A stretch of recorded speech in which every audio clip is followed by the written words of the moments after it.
آج یہ میرے لیے بڑے اعزاز کی بات ہے کہ میں پاکستان کی یوم آزادی گلگت بلتستان کے عوام کے ساتھ مل کر منا رہا ہوں۔ 14 اگست کو پاکستان مسلم لیگ نون نے یوم آزادی کے موقع پر ایک پیغام دیا ہے کہ ہم اس یوم آزادی کو یوم تحفظ آئین و عوام بنائیں، چونکہ آج پاکستان کی جو صورتحال ہے اس میں ضروری ہے کہ ہم پاکستان کے عوام کو طاقتور کریں، ہم پاکستان کے عوام کو خوشحال کریں اور ہم پاکستان کو ایک آئینی ریاست بنانے کے لیے، رول آف لا قانون کی حکمرانی پہ چلانے کے لیے، ایک مستحکم اور کامیاب ریاست بنانے کے لیے قائد اعظم کے اس نظریے کو مضبوط کریں جس کے وہ داعی تھے اور جو ان کا خواب تھا کہ پاکستان ایک آئینی ریاست بنے،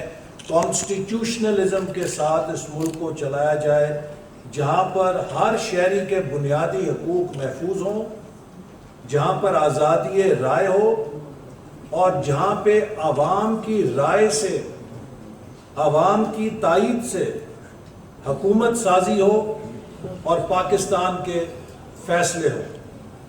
تو 14 اگست کو ہر پاکستانی کا فرض ہے، ہر محب وطن پاکستانی کا فرض ہے کہ وہ اس نظریے کی تجدید کرے جو پاکستان کو کامیاب ریاست بنانے کا نظریہ ہے۔ ریاست طاقت اور جبر کے ساتھ نہیں چل سکتی۔ کسی بھی ریاست کو اگر بندوق کی طاقت سے، تشدد سے اور بے ایمانی سے چلانے کی کوشش کی جاتی ہے تو وہ ریاست کھوکھلی اور کمزور ہو جاتی ہے۔ ریاست کی کامیابی کا انحصار اس کے شہریوں کے ان اعلیٰ مقاصد کے ساتھ، رومانس کے ساتھ ہوتا ہے، جو مقاصد اس ریاست کو ایک نظریہ دیتے ہیں جس میں قانون کی حکمرانی کا نظریہ ہوتا ہے، جس میں سماجی انصاف کا نظریہ ہوتا ہے، جس میں عوام کے لیے خوشحالی کا نظریہ ہوتا ہے۔ یہ وہ نظریات ہیں کہ جن سے اگر ریاست اور شہری کا تعلق مضبوط ہو تو دنیا میں کوئی ایٹم بم ایسا نہیں بنا جو اس ریاست کو مٹا سکے۔ وہ ریاست اپنے شہریوں کے دلوں میں زندہ ہوتی ہے، لیکن جب کسی ریاست میں وہ اعلیٰ اصول مٹ جاتے ہیں، ان نظریات کی نفی کی جاتی ہے اور اس ریاست کو معاشی طور پہ کمزور کر دیا جاتا ہے، تو پھر اس ریاست کا اسلحہ، اس ریاست کی فوج اس کا دفاع نہیں کر سکتی۔ سوویت یونین کی مثال ہمارے سامنے ہے۔ ہماری زندگی میں دنیا کی سپر پاور صفحہ ہستی سے مٹ گئی۔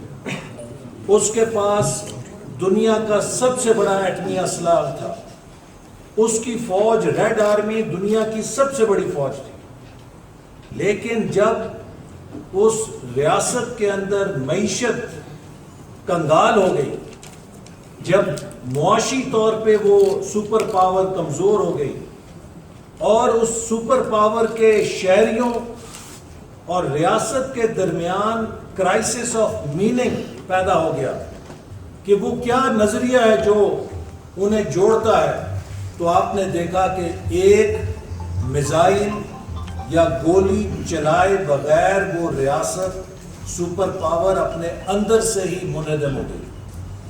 آج کا دن 14 اگست ہمیں یہ سبق دیتا ہے، ہمارے لیے یہ پیغام دیتا ہے، ہر وہ پاکستانی جو پاکستان کو مضبوط دیکھنا چاہتا ہے، جو پاکستان کو دنیا کا بہترین ملک دیکھنا چاہتا ہے، اسے یہ عزم کرنا چاہیے کہ ہم پاکستان کے آئین کا دفاع کریں گے اور پاکستان کے عوام کے حقوق کا دفاع کریں گے۔ کمزور عوام سے مضبوط ریاست نہیں بنتی، مضبوط عوام سے ہی مضبوط ریاست بنتی ہے. تو آج کے دن کے لحاظ سے آج پورے ملک میں مسلم لیگ نون اس نظریے کو، اس کا پرچار کر رہی ہے، اس کا اعادہ کر رہی ہے اور اپنے اس عزم کو دہرا رہی ہے کہ مسلم لیگ نون کا ہر کارکن گلگت سے لے کے گوادر تک اور کراچی سے لے کے پشاور تک اس ملک کے آئین کا تحفظ کرے گا اور پاکستان کے عوام کی خوشحالی اور پاکستانی عوام کے حقوق کی جنگ لڑنا اپنا مشن سمجھے گا.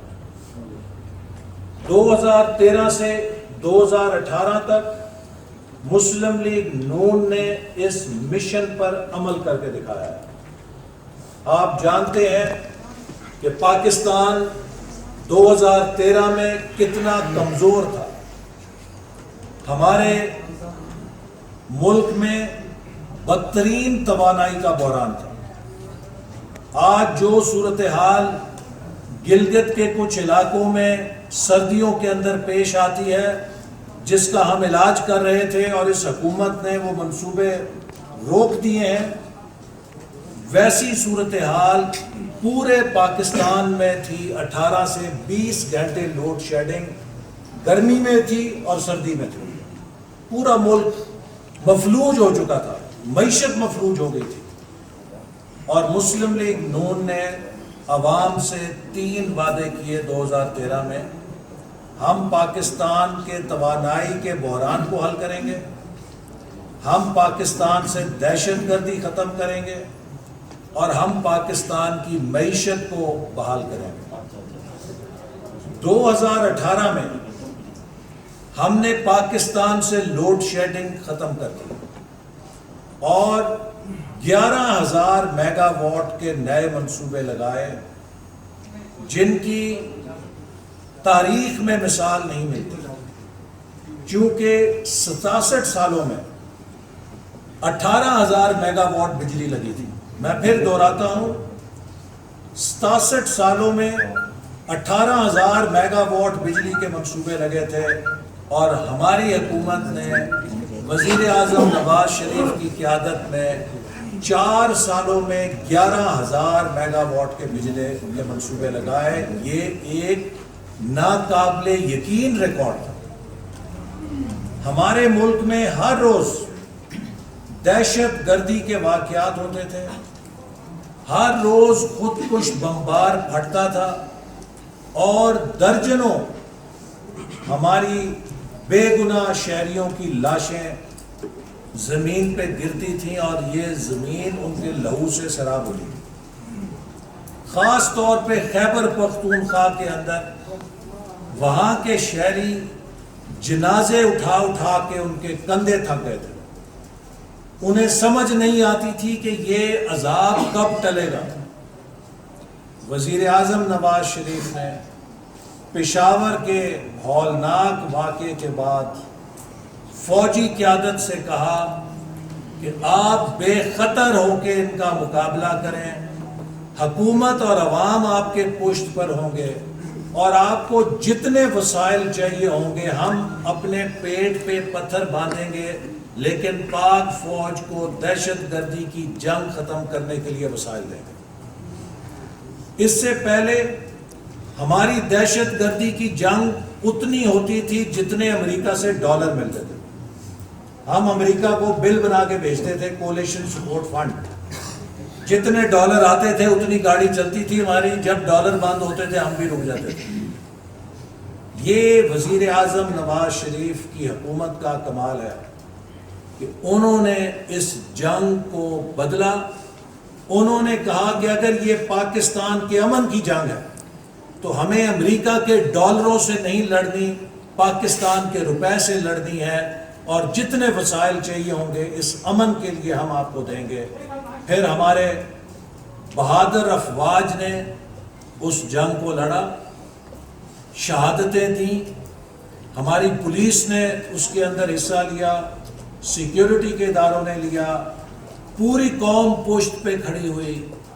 ایک سیاسی اتفاق رائے بنایا گیا نیشنل ایکشن پلان کا اور آپ نے دیکھا کہ اللہ تعالیٰ نے ہمیں سرخرو کیا اور پاکستان امن کا گہوارہ دوبارہ سے بن گیا۔ پھر پاکستان کی معیشت 3% کے اوپر جامد ہو گئی تھی، اور وزیر اعظم نواز شریف نے چین کی قیادت کے ساتھ مل کر سی پیک کے منصوبے کی بنیاد رکھی۔ یہ وہ منصوبہ تھا جو قوموں کو صدیوں میں ایک دفعہ ایسا موقع ملتا ہے۔ یہ اتنا بڑا موقع تھا کہ اگر ہم اس کا صحیح فائدہ اٹھا لیں یا اٹھا لیتے تو ہماری پچھلی 70 سال کی کمی دور ہو جانی تھی۔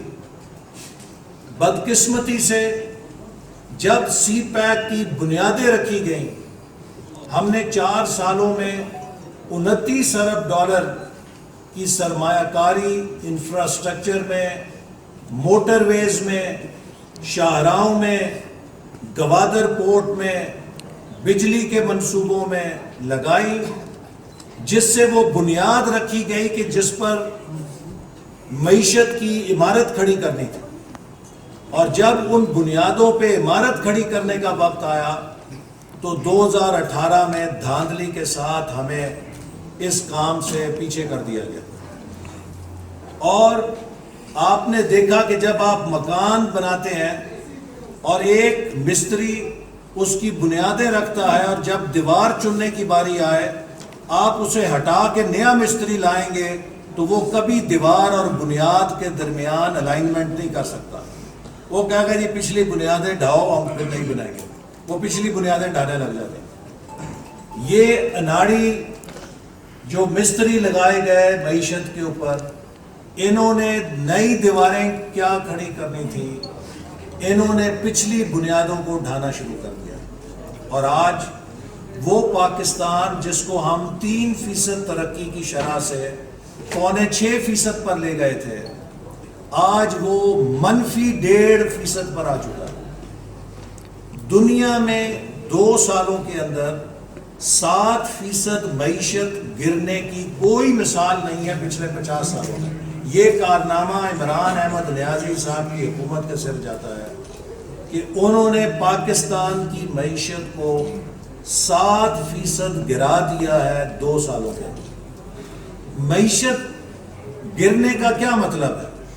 اس کا مطلب یہ ہے کہ اس کی ترقی منفی ہونی شروع ہو گئی ہے، اور جب ترقی سکڑتی ہے تو پھر کاروبار سکڑتے ہیں، ملک میں بے روزگاری ہوتی ہے، ملک میں غربت ہوتی ہے، اور آج ہم اس کا نتیجہ دیکھ رہے ہیں کہ ملک میں بدترین مہنگائی ہو چکی ہے اور بدترین بے روزگاری ہو چکی ہے۔ اسی طرح پاکستان کے وہ سارے ترقیاتی منصوبے جو ہماری حکومت نے شروع کیے تھے، تمام ترقیاتی منصوبوں کو یا روک دیا گیا ہے یا ختم کر دیا گیا ہے، یا ان کے فنڈز جاری کرنے میں بہت سستی کر دی گئی ہے، جس سے کہ تمام منصوبے بیمار ہو چکے ہیں، اور اب انہیں مکمل کرنے کے لیے کئی گنا، کئی 100 ارب نہیں، کئی ہزار ارب اضافی لگانے پڑیں گے۔ اور اس کا آپ نے جو نمونے ہیں، اس کی مثالیں چپے چپے پر دیکھ سکتے ہیں۔ میں خود کراکرم ہائی وے سے آیا تھا، تاکہ بائی روڈ آیا ہوں، جہاز بھی لے سکتا تھا، لیکن میں دیکھنا چاہتا تھا کہ وہ ترقی کا سفر جو ہم نے شروع کیا ہے اس نے کہاں تک پہنچا ہے۔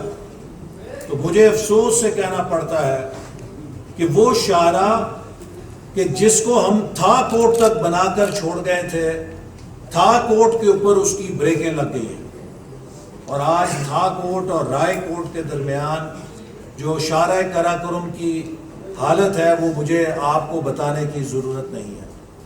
اور میں یہ بات اعتماد سے کہہ سکتا ہوں کہ اگر آج مسلم لیگ نون کی حکومت ہوتی تو تھا کوٹ اور رائے کوٹ کے درمیان کا حصہ بھی مکمل ہو چکا ہوتا۔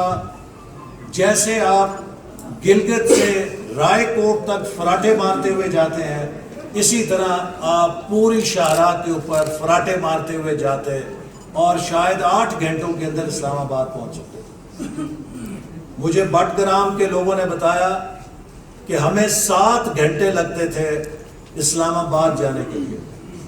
آج اس موٹر وے سی پیک شاہراہ کی وجہ سے ہم وہ 7 گھنٹوں کی بجائے 2 گھنٹوں میں اسلام آباد پہنچتے ہیں۔ یہ وہ انقلاب ہے جس کی بنیاد نواز شریف صاحب رکھ رہے تھے، اور آج پاکستان سے وہ سب ترقی کا جو دور ہے اسے چھین لیا گیا۔ 2015 میں گلگت بلتستان کے عوام نے بھی نواز شریف کے اس ویژن کو دیکھ کر مسلم لیگ نون کو تاریخی کامیابی سے ہمکنار کیا، اور شاید گلگت بلتستان کے اندر اتنی بڑی کامیابی کبھی کسی جماعت کو نہیں ملی جتنی مسلم لیگ نون کو یہاں کے عوام نے دی تھی۔ اور آج 5 سال مکمل ہونے کے بعد میں یہ بات اللہ تعالیٰ کا شکر ادا کر کے کہتا ہوں کہ ان 5 سالوں میں گلگت بلتستان کے اندر جو خدمت، ترقی اور امن کی مثالیں اور روایتیں مسلم لیگ نون کی حکومت نے جناب حفیظ الرحمان صاحب کی قیادت میں اور ان کی ٹیم نے، ان کے ساتھیوں نے جس محنت کے ساتھ گلگت بلتستان کی شکل بدلی ہے، اس کی بھی 72 سال کی تاریخ میں کوئی مثال نہیں مل سکتی۔ میں نے خود دیکھا، میں چلاس گیا ہوں، میں پہچان نہیں سکا کہ چلاس میں یہ منصوبے کیسے بن گئے۔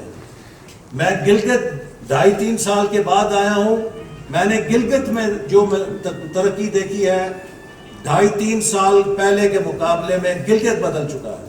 اور اسی طرح جو دوسرے علاقے، ان 5 سالوں میں ہم نے اس پاکستان کے دور افتادہ علاقے کو ترقی سے جوڑنے کے لیے بے شمار شاہراہوں کے منصوبے شروع کیے، جن میں سے کچھ مکمل ہو گئے، کچھ زیر تعمیر ہیں، اور کچھ وفاقی حکومت نے کینسل کر دی ہیں، اور ان کا میں آپ کو ذکر کروں گا۔ اسی طرح ہم نے تعلیم کے لیے گلگت بلتستان کو، یہاں کے نوجوانوں کے مستقبل کو آگے لے جانے کے لیے انجینئرنگ کالج کا منصوبہ دیا، جس کی مجھے بتایا ہے حفیظ الرحمان صاحب نے بڑی تیزی کے ساتھ تعمیر جاری ہے اور وہ مکمل ہونے کے قریب ہے، اور کلاسز اس کی چل رہی ہیں۔ لیکن ہم چاہتے تھے کہ ایک اچھا بہترین سہولتوں کے ساتھ انجینئرنگ کا ادارہ بنے، اور پھر ہم نے PSDP میں میڈیکل کالج کے لیے فنڈ دیے، لیکن اس حکومت نے اس میڈیکل کالج کو گلگت بلتستان سے 2 سال پہلے چھین لیا اور اس پروجیکٹ کو PSDP سے نکال دیا گیا۔ میں مطالبہ کرتا ہوں کہ گلگت بلتستان کے میڈیکل کالج کے منصوبے کو فوری طور پہ بحال کیا جائے، تاکہ یہاں کے بچے اور بچیاں لاہور، کراچی، پنڈی ڈاکٹر بننے کے لیے نہ جائیں، وہ یہاں پر رہ کے ڈاکٹری کی تعلیم حاصل کریں اور یہاں کے ہیلتھ کیئر کو بہتر کر سکیں۔ اسی طرح ہم نے کینسر کے ہاسپٹل کے لیے وفاقی حکومت سے فنڈز جاری کیے، اور گلگت میں پہلا کینسر ہاسپٹل تیار ہو چکا ہے، جس سے یہاں کے لوگوں کو راولپنڈی یا لاہور جانے کی بجائے مقامی طور پہ ریڈیو تھراپی اور جو کینسر کے علاج کی سہولیات ہیں وہ ملیں گی، اور ان کو ترقی کا ایک جو ہیلتھ کیئر میں ترقی کی ایک مثال ملے گی۔ اسی طرح یہاں پر جو کراکرم یونیورسٹی ہے، انٹرنیشنل یونیورسٹی ہے، اس کو ترقی دینے کے لیے ہم نے منصوبے منظور کیے تاکہ یہ یونیورسٹی جو ہے وہ آگے چلے۔ پھر سرتاج عزیز صاحب کی نگرانی میں کمیٹی بنائی گئی، اور شاہد خاقان صاحب کی وزارت عظمیٰ کے دوران آزاد کشمیر اور گلگت بلتستان کو اسلام آباد کی وزارت امور کشمیر اور شمالی علاقہ جات کی غلامی سے آزادی دلائی گئی۔ یہاں پر منتخب حکومتیں تھیں، لیکن ان منتخب حکومتوں کو Kashmir and northern affairs ministry کے سیکشن افسر چلاتے تھے. یہاں کے وزیر اعلیٰ اور کشمیر کے وزیر اعظم کے اوپر منسٹری کے سیکشن افسر کا خط جو ہے حاوی ہو جاتا تھا.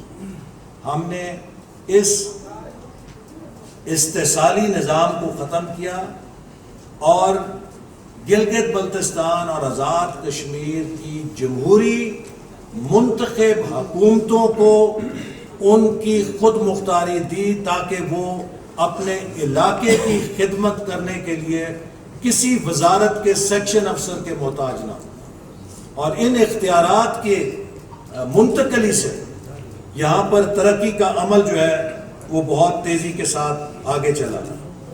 دیامیر بھاشا ڈیم کے لیے بڑے لوگوں نے شور مچایا. میں راستے میں دیکھتا آیا جب میں قراقرم پہ آ رہا تھا کہ کہیں مجھے چیف جسٹس ثاقب نثار صاحب کی منجی اور خیمہ نظر آ جائے یا ان کا کیمپ نظر آ جائے جنہوں نے یہاں پر بیٹھنا تھا اور ڈیم کو بنانا تھا. مجھے کہیں نظر نہیں آئے راستے میں ثاقب نثار صاحب. یہ مسلم لیگ نون کی حکومت تھی جس نے 124 ارب روپے سے یہاں کی زمین کی خریداری مکمل کی. یہاں پہ لوگ آ کے فیتے کاٹتے رہے لیکن کسی نے زمین تک نہیں خریدی تھی.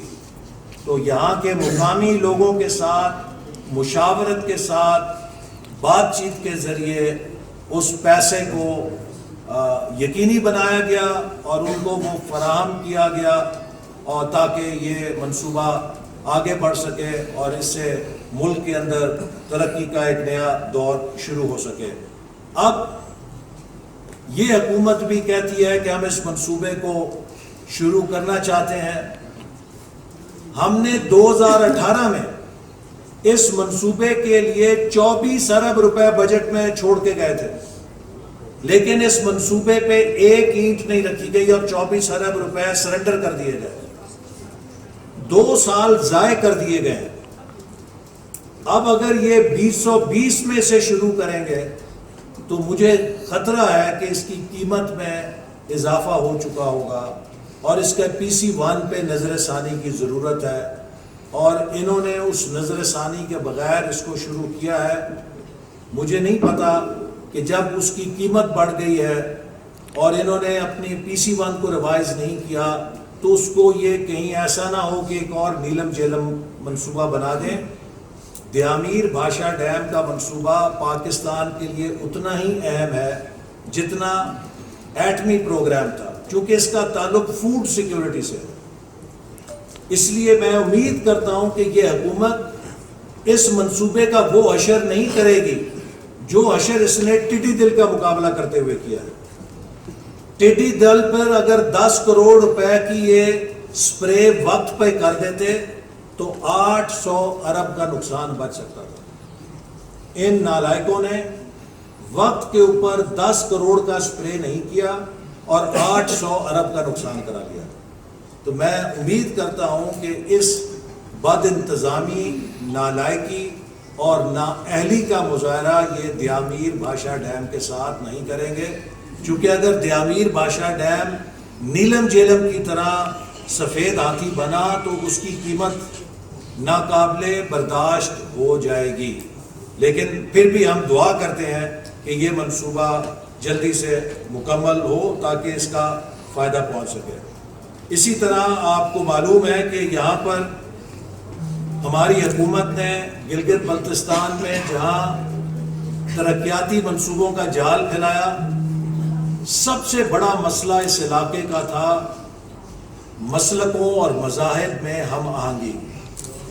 گلگت بلتستان پاکستان کے اندر فرقہ واریت کے اور دہشت گردی کے فسادات میں نمبر 1 شمار کیا جاتا تھا. آج الحمدللہ گلگت بلتستان کو پاکستان میں امن کے لحاظ سے ہم نمبر 1 چھوڑ کر جا رہے ہیں. یہ کارنامہ ہے مسلم لیگ نون کا کہ اس نے مختلف مسالک، فقہوں اور مذاہب کے درمیان ایک ایسی ہم آہنگی کی مثال قائم کی ہے جس سے پورے پاکستان کو سیکھنے کی ضرورت ہے۔ گلگت بلتستان آج پاکستان کے لیے ایک نمونہ بن چکا ہے امن کا، اخوت کا اور ہم آہنگی کا، کہ کیسے مختلف مسالک، فقہ اور مذاہب کے لوگ پاکستانی بن کر آپس میں پیار اور محبت کے ساتھ رہ سکتے ہیں۔ اس کے لیے ہم گلگت بلتستان کے عوام کو اور اپنی اس ٹیم کو خراج تحسین پیش کرتے ہیں کہ جنہوں نے دن رات محنت کر کے اس علاقے کو امن کا گہوارہ بنایا، امن کی بستی بنایا۔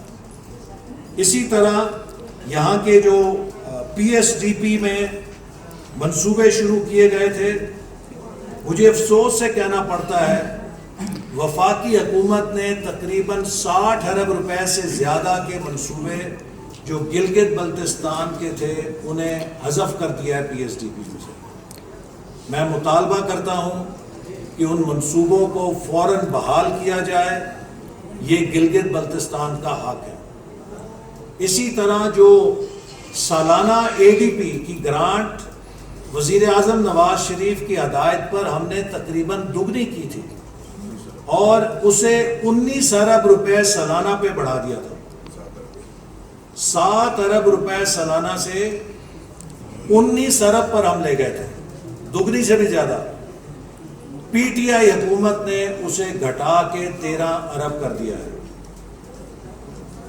یہ گلگت بلتستان کے عوام کے ساتھ زیادتی ہے اور ہم مطالبہ کرتے ہیں کہ فوری طور پر جو 19 ارب روپے کی سالانہ ترقیاتی گرانٹ گلگت بلتستان کو دی جاتی تھی اسے بحال کیا جائے تاکہ یہاں پر ترقیاتی اسکیمیں جو شروع کی گئی ہیں وہ مکمل ہو سکیں اور بر وقت ان کی تکمیل ہو سکے۔ اسی طرح جو انرجی پروجیکٹس تھے، انرجی پروجیکٹس کو بھی پی ایس ڈی پی سے نکال دیا گیا ہے اور ان کو بھی میں مطالبہ کرتا ہوں کہ بحال کیا جائے تاکہ اس کے ذریعے یہاں کے لوگوں کو جو بجلی کی کمی ہے وہ اس سے پورا کیا جا سکے۔ گلگت سکردو روڈ جو 34 ارب روپے کی لاگت سے شروع کی گئی وہ آخری مراحل میں ہے اور میں سمجھتا ہوں کہ یہ گلگت بلتستان کے لیے بہت بڑا تحفہ ہے ہماری حکومت کا، اور اس سے انقلاب آئے گا، ایک کنیکٹیوٹی کا انقلاب آئے گا۔ جو سفر آپ 10 گھنٹے میں کرتے تھے وہ 2 گھنٹے کے اندر آپ کر سکیں گے اور یہ خطہ آپس میں جڑے گا، اور جب وہ جڑے گا تو یہاں کی تجارت، یہاں کی معاشرت، ہر چیز میں ترقی ہوگی اور بہت تیز رفتاری کے ساتھ یہ چیزیں آگے بڑھ سکیں گی۔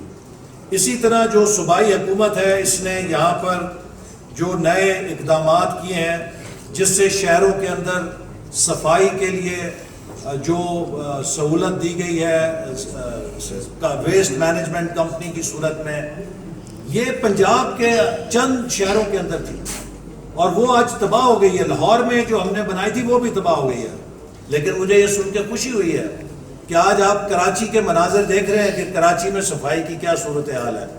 آج گلگت شہر کراچی سے زیادہ صاف ستھرا شہر ہے کیونکہ یہاں پر جو ویسٹ مینجمنٹ کا نظام بنایا گیا ہے تمام اضلاع کے اندر، یہ ایک مثالی نظام ہے جس میں میں سمجھتا ہوں کہ ہمیں جو باقی صوبے ہیں انہیں گلگت بلتستان سے سیکھنا چاہیے کہ کس طریقے سے یہ چیز یہاں پہ کامیابی سے چل رہی ہے۔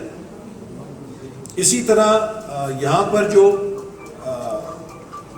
دیگر منصوبے شروع کیے گئے ہیں جن میں کہ گندم کا جو کوٹا ہے اسے یہاں کی حکومت نے بڑھایا تاکہ خوراک کے لیے لوگوں کو تکلیف نہ ہو، گندم سستی مل سکے، لیکن اس حکومت نے اس گندم کے کوٹے کو 15 لاکھ سے کم کر کے 13 لاکھ کر دیا۔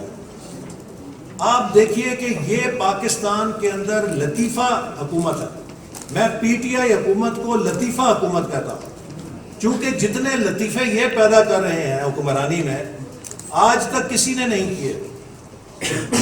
میں نے اپنی زندگی میں کبھی نہیں سنا تھا کہ گندم کی فصل مارکیٹ میں آئے اور 15 دنوں کے اندر مارکیٹ میں آٹے کا بحران پیدا ہو جائے. یہ کبھی دنیا میں نہیں سنا کہ فصل مارکیٹ کے اندر آئے اور 15 دن کے اندر وہ غائب ہو جائے اور حکومت کا وزیر قومی اسمبلی میں کھڑا ہو کر کیا کہے, پتہ نہیں جی کدھر غائب ہو گئی ہے. بھئی حکومت آپ کی ہے, حکمران آپ ہیں, ایجنسیاں آپ کے پاس ہیں.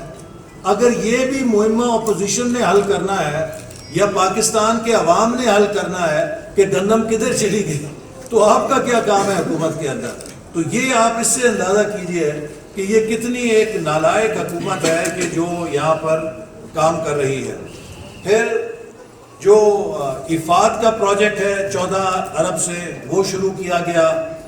گلگت نلتر ایکسپریس وے تقریباً مکمل ہونے والی ہے, وہ ایک بہت یہاں پہ سیاحت کے لیے بھی اچھی سڑک ہوگی. پھر ہنزل پاور پروجیکٹ جو ہے, آپ دیکھیے کہ 1.5 سال ہو گیا ہے, اس کی ٹینڈر ہو چکے ہیں. وفاقی حکومت انتقامی کارروائی کے طور پہ اس کی منظوری کے اوپر سانپ بن کے بیٹھی ہوئی ہے, اور اب ان 1.5 سالوں میں اس کی قیمت میں اضافہ ہو جائے گا. اور وہ کون سی کمپنی ہے جس کا ٹینڈر ہے؟ وہی کمپنی ہے جس کو دیامیر بھاشا ڈیم بنانے کا ٹینڈر حکومت نے دیا, سنگل بڈ میں. یہاں اس نے ٹینڈر کر کے بولی میں حصہ لیا. بھئی اگر وہ چائنا کی کمپنی اتنی قابل ہے کہ وہ دیامیر بھاشا ڈیم بنا سکتی ہے, تو گلگت بلتستان کا یہ project run of the river project, جس سے بجلی پیدا ہوگی اور یہاں لوڈ شیڈنگ ختم ہوگی, تو یہ ہنزل پاور پروجیکٹ آپ کو بنانے میں کیا تکلیف ہے؟ 1.5 سال سے اس کی منظوری روکی ہوئی ہے. پھر 4 ضلع ہیں جن کی منظوری ہو چکی ہے 1.5 سال سے, لیکن ان 4 ضلعوں کی منظوری اس حکومت نے 1.5 سال ہو گیا ہے, اس کو بھی روکا ہوا ہے وفاقی حکومت نے. گورنرز آرڈر کی ایک امینڈمنٹ نکالنی ہے, اس کی وجہ سے 4 ضلعوں کے عوام کو سزا دی جا رہی ہے, جن کے لیے یہ چیزیں بہت سہولت ہو جانی تھی ان اضلاع کی وجہ سے. اسی طرح گلگت کشمیر کا جو سڑک, یہ جے سی سی پیک میں گلگت, چترال اور چک درہ کا روڈ 2016 دسمبر میں منظور ہو گیا تھا, اور ان سڑکوں کی ٹیکنیکل سٹڈی کر کے چائنا کو ہماری حکومت نے دے دی تھی. لیکن اس حکومت نے جو گلگت چترال والا حصہ ہے وہ ڈراپ کر دیا, شونٹر والا. تو میں مطالبہ کرتا ہوں کہ گلگت, چترال اور چک درہ روڈ کی فوری طور پہ تعمیر کا